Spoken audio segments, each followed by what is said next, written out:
Hey guys, welcome back to Lily of the Valley Coaching with your host Bernadette. We're going to get into something a little different today because I really had to speak to my younger set because I feel kind of responsible for you guys, and the big sister energy is always going to come out no matter what, whether I know you or not. So let's kind of get into it, shall we?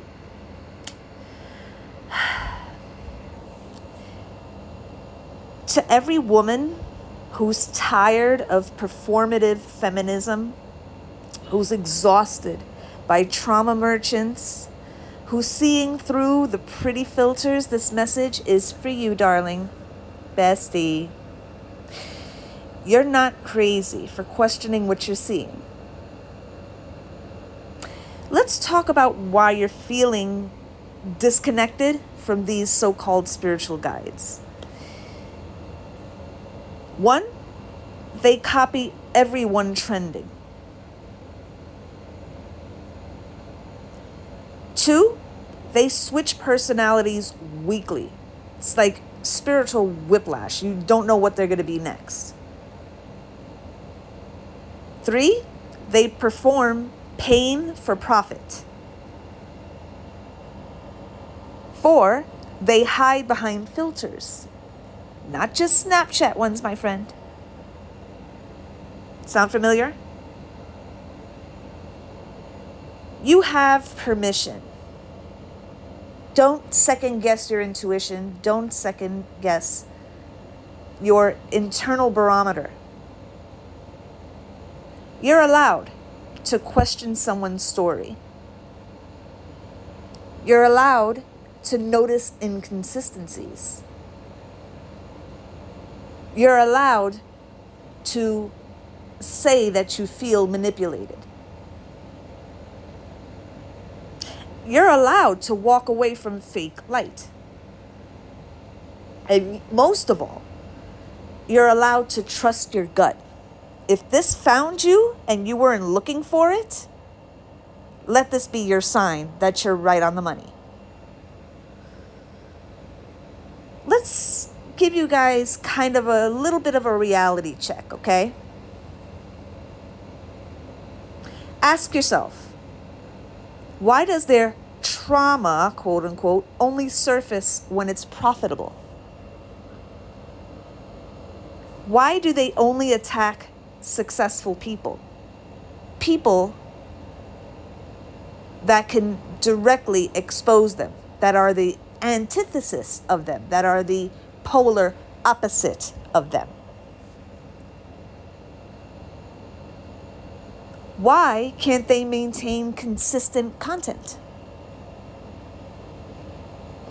Why do they need constant validation?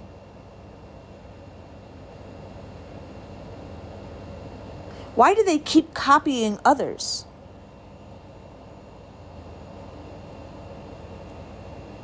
This is where I dig into my pocket and give you the key to your liberation. You're not a bad feminist for questioning. You're not anti-woman for seeing truth. You're not a pick-me for wanting authenticity. You're not wrong for demanding receipts. And you're not alone in your doubts. This is what I'm offering to you. Raw truth without the filters. Consistent content without the drama. Real experience without performance. Actual spiritual warfare tactics. Community without manipulation.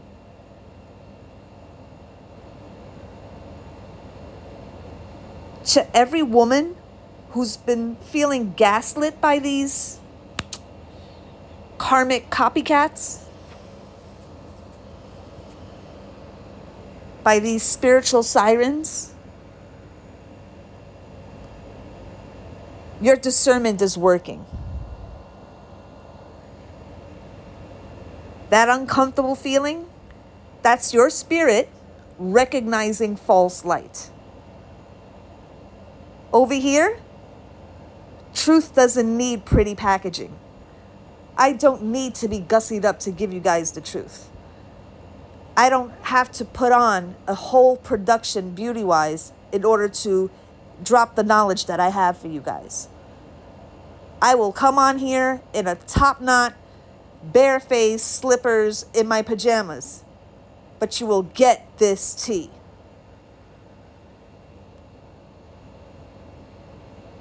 So, you've noticed, they're always copying whoever's trending.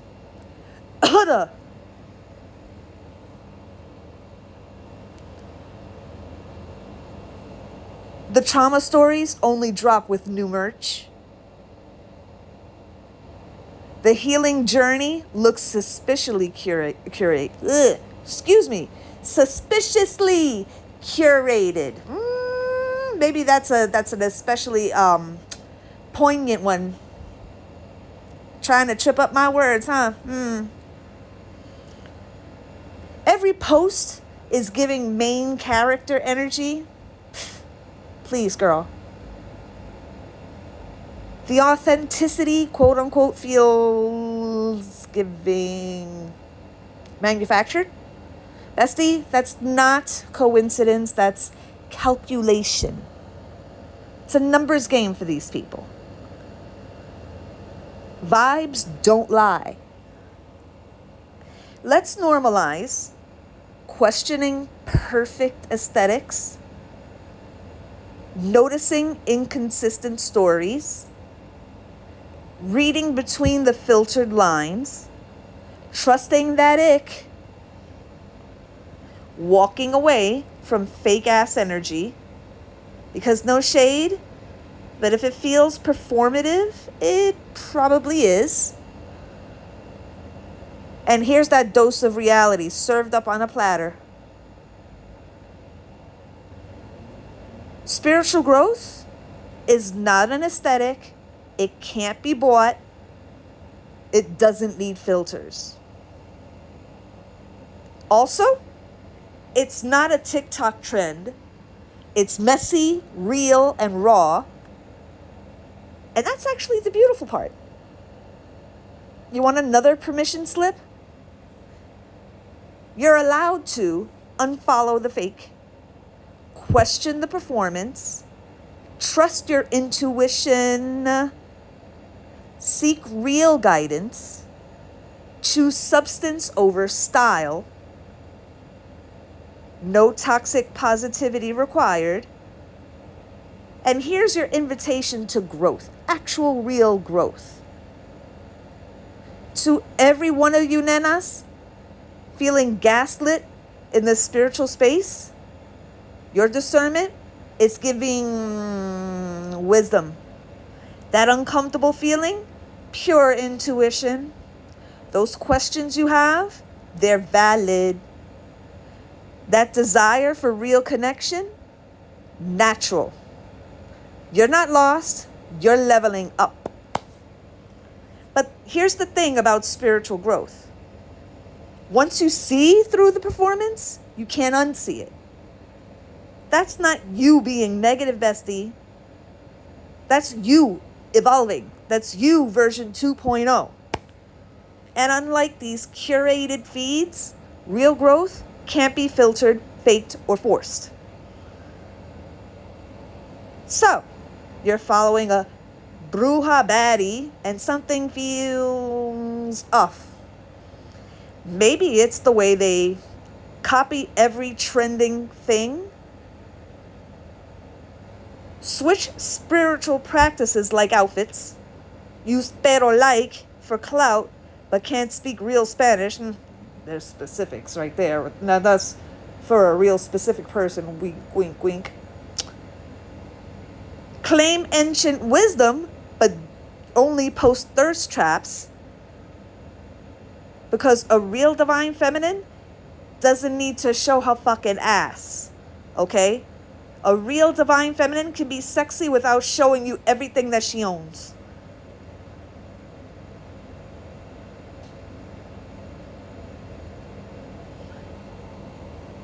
They claim ancient wisdom, but don't have any life experience to back that wisdom.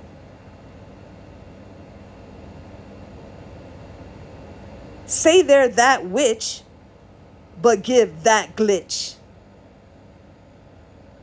Let's talk about it, bestie. Red flag check. Their ancestral practices change with trending audio. Their spiritual business is just that drop-shipped life. Their Bruja powers only work on camera. Their ancient wisdom is copied from TikTok. Whatever's hashtagging. Their protection spells can't even protect their content from getting reported. No shade, just sage. Here's the thing about real spiritual power.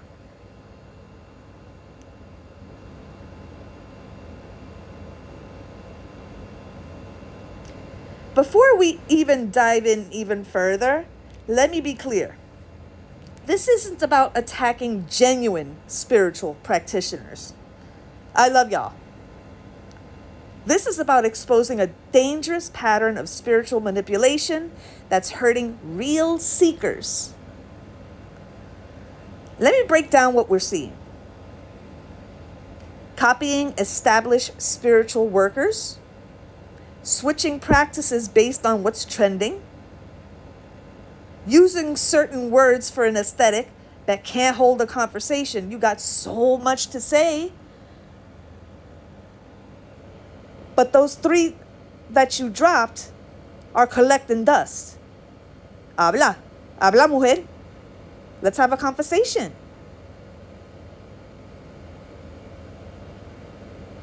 Claiming ancestral wisdom while mocking actual traditions. Building platforms off stolen knowledge. Watch for these warning signs. Their spiritual awakening coincides with someone else's success.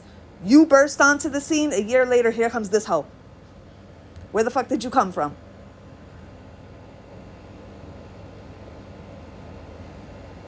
Another thing to look out for, their trauma stories only surface when engagement drops. Their practices change with every trending hashtag. Their wisdom, quote unquote, comes from all stolen, copied content, and I'm going to reiterate that throughout this episode. Their power needs perfect lighting and filters. Now let's get into the biblical, scriptural connection, baby, because you know where my roots lie, honey. Remember Joseph and Potiphar's wife? That pattern of false accusations and spiritual manipulation, it's still happening, just with better production value. Let's talk about who really gets hurt. Genuine seekers looking for guidance. We talked about that. Real survivors trying to heal. Authentic practitioners doing the work. Communities being exploited for content. People genuinely struggling with spiritual warfare. So why am I bringing this up? Because think about it, guys. What is the common denominator of all of these types of people? They supposedly, allegedly have gone through trauma. Now listen, for those of you that have really gone through the trauma, these types of people that I have described are doing you a disservice. They're making it harder for you to be believed. But what is the common thread? They all jump on the bandwagon of the Me Too movement, believe all women, But why, if you did get assaulted, and I'm speaking as somebody that nearly got assaulted herself, so I don't want to hear no mess about, oh, you don't know what it's like, you don't have any standing to be talking about this. Yes, the fuck I do. I nearly got SA'd myself. Okay?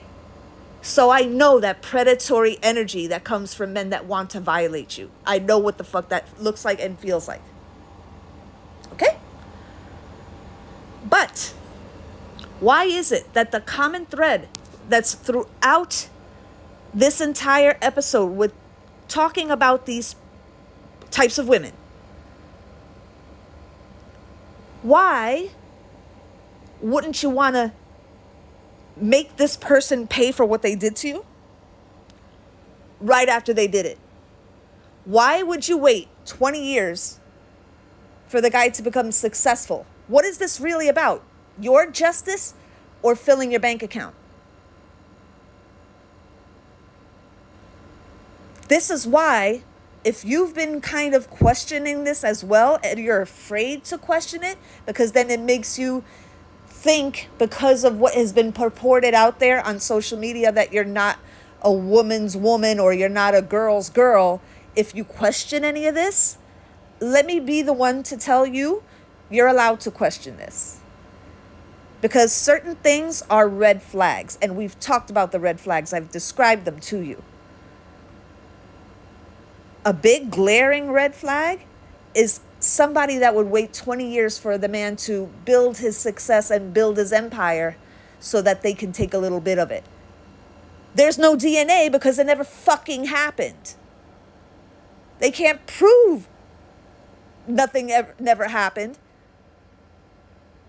because there's nothing there. Contact was never made. Now, this is not to say that justice doesn't ever get done, because it does. But I'm talking about the people, the Potiphar's wives.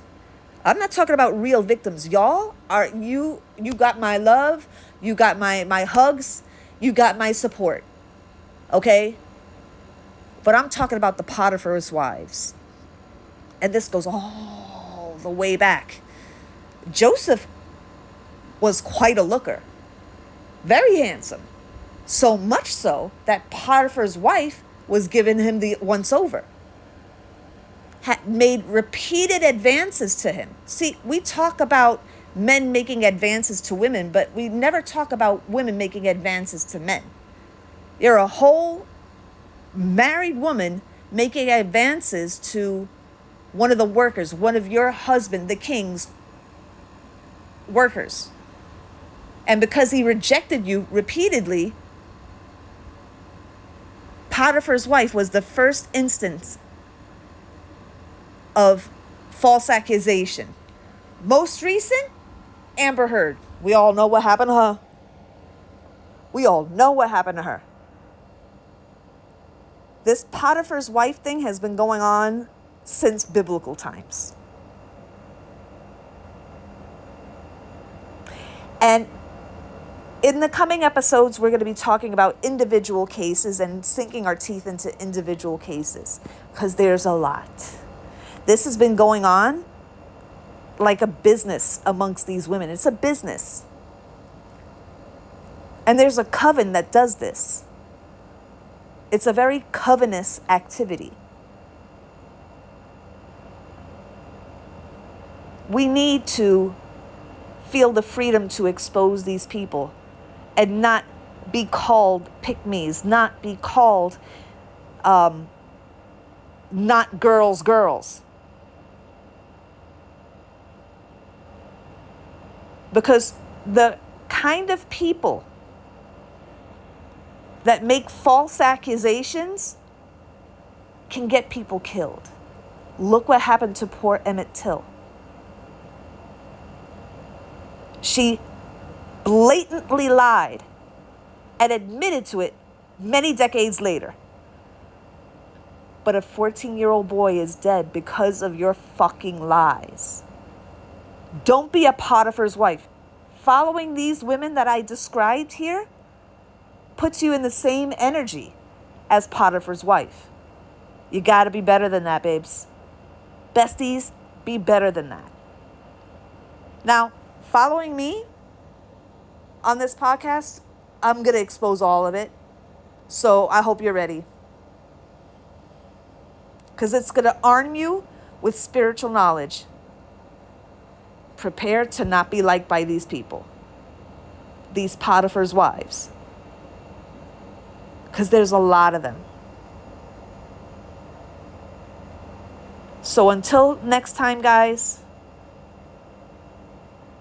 use true discernment. If something feels off about this Potiphar's wife and you didn't have a word to call them, because we overuse Jezebel. We overuse it. There's other types of demonic entities. Athaliah, Delilah, Potiphar's wife. The list goes on and on. It's not just Jezebels out here, guys. These karmics are not just Jezebels. We got Jezebels, Athaliahs, Delilahs, and Potiphar's wives. Use your discernment. That is your Glock. That is your sword. Don't sit idly by and let these people punk you. Until next time, hugs, hugs, kisses, kisses. Give me a follow, and I will talk to you soon.